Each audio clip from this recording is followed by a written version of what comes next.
Shell fourth, Joey Logano, and the winning crew chief Todd Gordon. Joey, this win is your second win of the season, officially locking you in the NASCAR Sprint Cup Series chase. Being a rookie in the chase, or being in the chase last year for the first time, talk a little bit about what it means to be locked in at this point in the season. It means a lot, we kind of thought, with one win you're going to be, all but locked in, but this really secures you, like you said, and having a couple wins this early in the season, and in two completely different racetracks, make you very confident for the rest of the season. And at this point, we really have nothing to lose. It's just all about going for wins and having fun out there and making sure we're ready for when the chase starts. So we've put ourselves in a good position already, this early in the season, and ready to have some fun. And Todd, talk about that last restart. I know Joey was about fourth or fifth, I think, in the rundown. Talk a little bit about your thoughts, and did you think you guys would be in victory lane at the end of the night? Yeah, I thought we had a good shot at it. Honestly, if you looked at it on any of the restarts that were leading up to that, we would typically. I mean, we had taken a lead a couple different restarts earlier, and we'd run about 20-25 laps before we'd lose a little front turn. So 25 to go when that last caution came out. I felt pretty good about our opportunity there. I thought Matt drove a heck of a race, and but he kind of checked us up on that on the second to last restart, and we lost some spots. And actually, I think it helped us out because it got him mad, and he drives really well when he's mad, and got us in the outside groove. And got to thank Brad because Brad really went up there and raced his guts out to get around the 24 and get to Matt. And I mean, Joey does a really good job closing. I think that's one thing that's impressed me most in the last year and a little bit. So I knew we had a shot at it. It just it all kind of lined up for us. All right. We'll go ahead and take questions for Joey or Todd. Do we have any questions downstairs or up in the press box to kick us off? Okay, we'll go to the press box for our first question. Jeff Gluck from USA Today. Joey, I guess there's been a lot of reasons why there's been good finishes, but there have been a lot of them this year. Obviously, there's some cautions that set them up sometimes, but it seems like every week there's some exciting close finish. Why do you think that is? What do you think's going on, and what's different this year?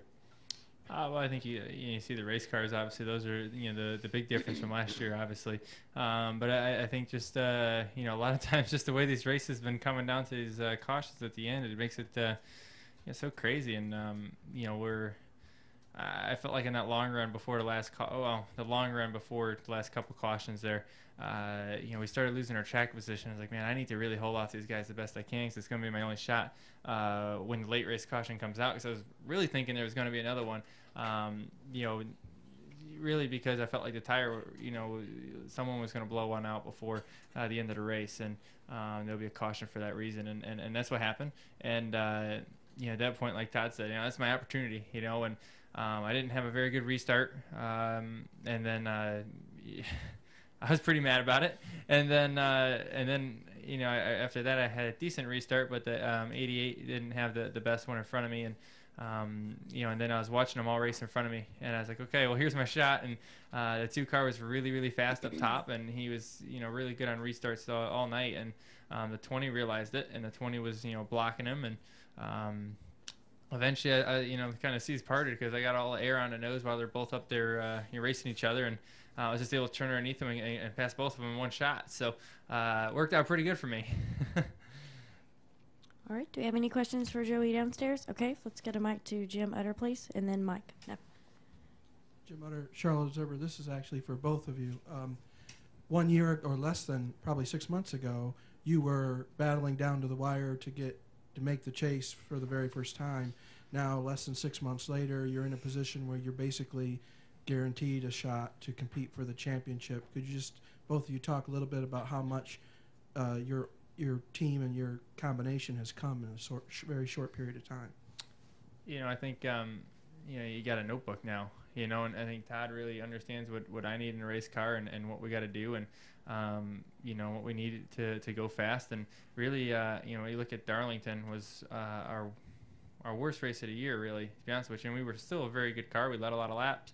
But that was the one racetrack that we really didn't have any notes to go off of. And you know, this, as we come to these racetracks over and over again, we got something to build off of. We know what we fought last time, and we're able to overcome it. You know, if you look at the fall race here last year, we were really bad, and you know, we were going down laps, and to come back the year later, or not even, you know, 6 months later, and you're, you know, up here battling for wins, and you get a win. That's you know, I feel like we've got to know each other. We know what each other's like and what we need in a race car, and our team's just building off of that. And you know, obviously Team Penske's putting together great race cars, and we're capitalizing on it. A lot of the same pieces there. I think the biggest part is that when you come back to, I think if you look at last year, the first half of the year when we went to racetracks for the first time, we were decent, but we weren't at the level we were at the second half of the season. I thought when we turned down the second half of the season, you know, we got an opportunity to come back to Michigan. We won, sat on the pole and won, but had a really good race car the first time. But we had the notebook to build off of, and we came back to it. So we continue. I think this whole race team, not only just the 22 Shell Pennzoil team, but the Team Penske, you know, we're focused on what we need to be successful, and that's I think the chemistry, not only between Joey and myself, but I think between Joey and Brad and Paul and myself, to continue to grow.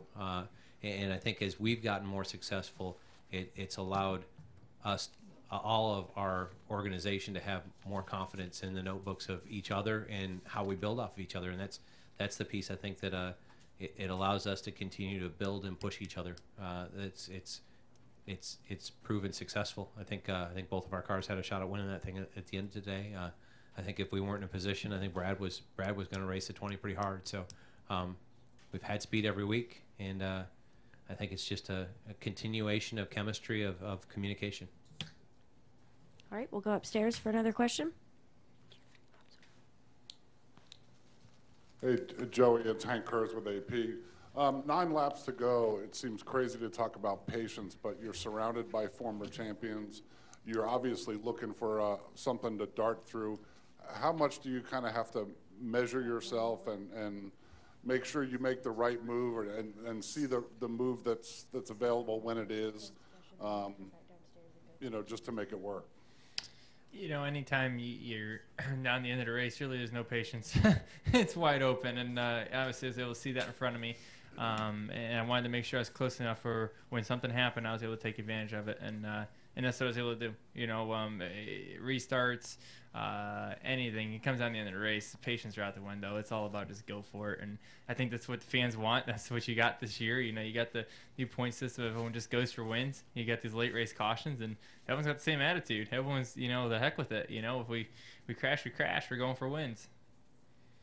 All right, Mike, go ahead. Frontstretch.com. Joey, heard from a couple guys on pit lane after the race that even though this is a short track, that if they pulled in behind people going into one, they were losing the nose completely, probably because of the high speeds. Were you having that as well, where if you had a good run going on somebody but you got tucked in behind them, you were losing the nose? It was tough. It was really tough out there, and you know, it's still a good race, even though we were really fighting air all night long. And you know, my car is good enough that I was able to move up the racetrack and still kind of turn across cars and be able to pass them that way. But late in the run, you know, when you got no tire grip, all you're relying on is air. And then even catching a lap car, like a few times, you know, a car I'd catch from ways back, and I'd get to him and just stop. You know, I'm stuck, and I can't get closer, and I gotta wait for him to, you know, give me a you know, half a lane, or sometimes even less on the inside, just to get some air on the nose of the car, and then I can kind of hook the yellow line and at least get close enough to him to you know, kind of take the air off his car. And then go from there. So it's an aero battle out there, you know, just like it is any other place we go to. And you know, that's what we deal with, you know, and that's why you have to the whole time you're racing someone, you're thinking about, okay, how can I put him in a bad spot? How can I get a little bit closer? What do I need to do to, you know, because the typical stuff you learned growing up, you know, as far as, you know, late model racing and stuff like that, and how you pass a car, it's completely different when you get to this level. When you're relying on air so much, you really got to learn to pass cars in a completely different way. All right, we'll go back upstairs for a question. Joey Kirsten at Catchmats.com. Just curious, this is your 5th career Sprint Cup Series victory. Just wondering where this stands as far as your career goes, knowing the circumstances with the chase and all. Where this stands as far as all the other ones? Yeah. They're all great. I've never had a bad one before, and obviously coming to a racetrack that I don't feel like myself as a driver was very good at. And I told Todd after practice, actually while we were switching over to qualifying trim during practice, I said, this is the best car we've had in practice since Michigan, and I felt really good about that. I'm like, man, I think we could win this thing, and that's saying a lot at a place like this for me. And I had to make sure I back that up. But we talked this morning even, and I said, man, I feel a lot more confident about today going into the race if we were at a mile and a half or somewhere that we've proven ourselves and kind of know which way the track's going to go and know the adjustments we need to make to run well in the race. And then here I'm like, yeah, I don't have a great feel for what adjustments we needed, and I think Todd was the same way. I think the both of us were just we talked it out and just kind of went with it, and our car drove fairly similar to what we had in practice. And again, the race we started 17th, we drove up to the top 10 fairly quick, and then just kept making some little adjustments here and there, and able to get the car a little bit better, and then able to capitalize on restarts is the biggest thing that was able to get us that track position, and you had to just kind of secure it and kind of hold off what you can on the long run. Any additional questions for Joey downstairs? Okay, if we can get a mic to Mike, please. This one's actually for Todd. Mike Neff from FrontStretch.com again. Todd, I noticed this morning when we came in at 8, whatever it was, for the K&N race, that if you looked at the track, there really was no noticeable amount of rubber on the track, even though they had run 250 laps on those tires with the Nationwide cars. Did that play any kind of a role in how aggressive or not aggressive you were with camber with these tires, knowing that they weren't really rubbering up the track? Yeah, we looked at the race last night, and I kind of dampened our thoughts on what happened there.